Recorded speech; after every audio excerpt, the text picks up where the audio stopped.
Hi, I'm Donna Cato, and I'd like to welcome you to this little tutorial, how to make flower earrings in a bezel finding. This finding is a good foundation for applied polymer elements. It's metal with a lever back, so it's also secure. Because it's metal, of course it can withstand the heat of the oven. Once you understand the basic construction, you'll be limited by only your imagination. In this tutorial, I'll be using the finding with a black finish, but the finding comes in silver color as shown in this shot. Other colors available are antique brass and antique copper. Here are the tools and materials you'll need to make these earrings. I am, of course, using Cato polyclay, but you may use any durable polymer clay of your choice. The links will take you to the pages at Prairiecraft.com if you wish to purchase them. As you can see in the image on the left, the 5/8 inch round cutter fits inside the 16mm earring pad.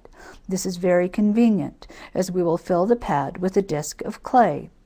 Roll your clay through the thickest setting of the pasta machine and cut 2 discs, one for each earring.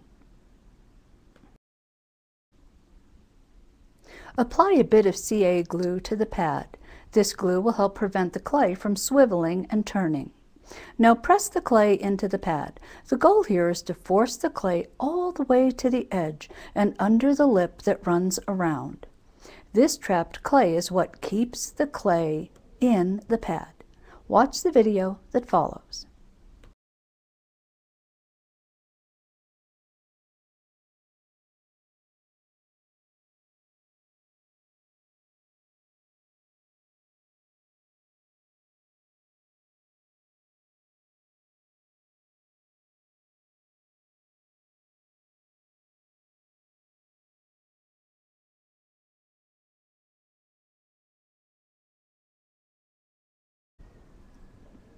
Next, we have to make and cure the flowers and the leaves we'll be using for our earrings. In a case like this, you should have a template if you want both earrings to be the same. I've drawn these simple shapes on plastic and cut them out. I find that it's actually easier for me to cut them with my scalpel, but you might prefer scissors. As you can see, the flower fits in a 1-inch box and the leaf is just a bit larger. Now draw your shapes on plastic or cardstock and cut them out. Roll your leaf-colored clay through a medium thin, I'm using number 5, on my Atlas machine. Place the clay on a piece of deli paper so you can lift and move it easily. Cut around the shape with a scalpel or craft knife. You'll need 2, so cut a second shape. As you cut, hold the template to the clay.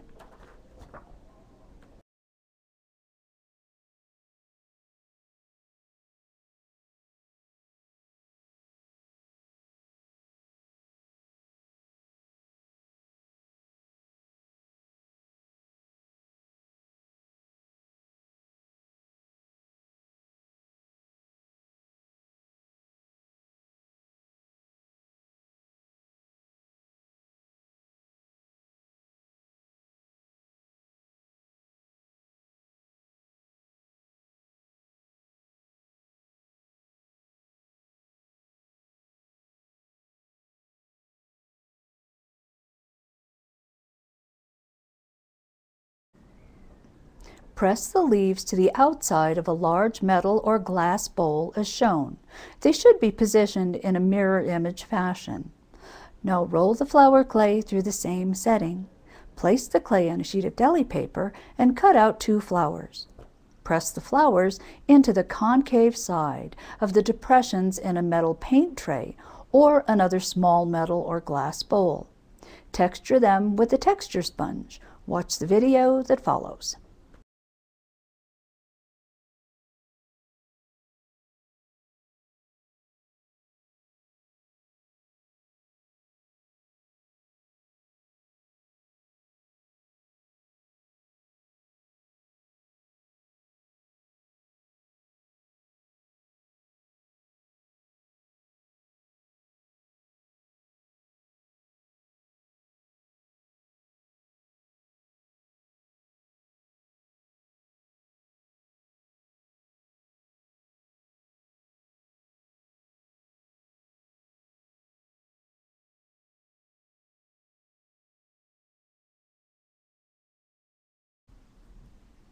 Texture the leaves with your sponge.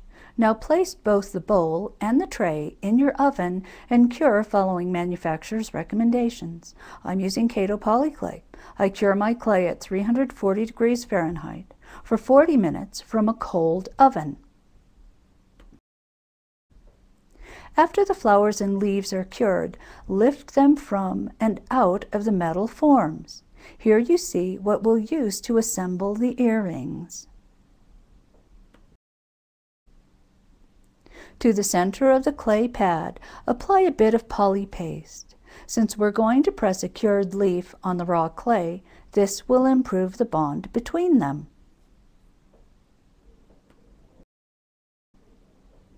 Position the leaf on the paste and press it into the paste and clay. In the image on the far right, you can see that the tip is embedded into the clay. It's not sitting on the surface. Roll clay through a medium-thin setting and cut 2 3/8-inch discs. Press a disc on the leaf as shown on the left. Apply a bit of paste to the center of this disc. Position and press the flower on the smaller pad on the poly paste. Press the flower firmly to the pad. Here is a close-up of the center area where the elements are connected. You can see poly paste next to the leaf and between 2 petals of the flower. If you see this on yours, remove the excess paste with a clean brush. The problem is that the paste doesn't cure clear, and it's also sticky. If this paste comes in contact with a powder, like baking soda, the soda will stick to it and you can't get it off. Apply a bit of poly paste to the middle of the flower and press a small ball of clay onto the paste.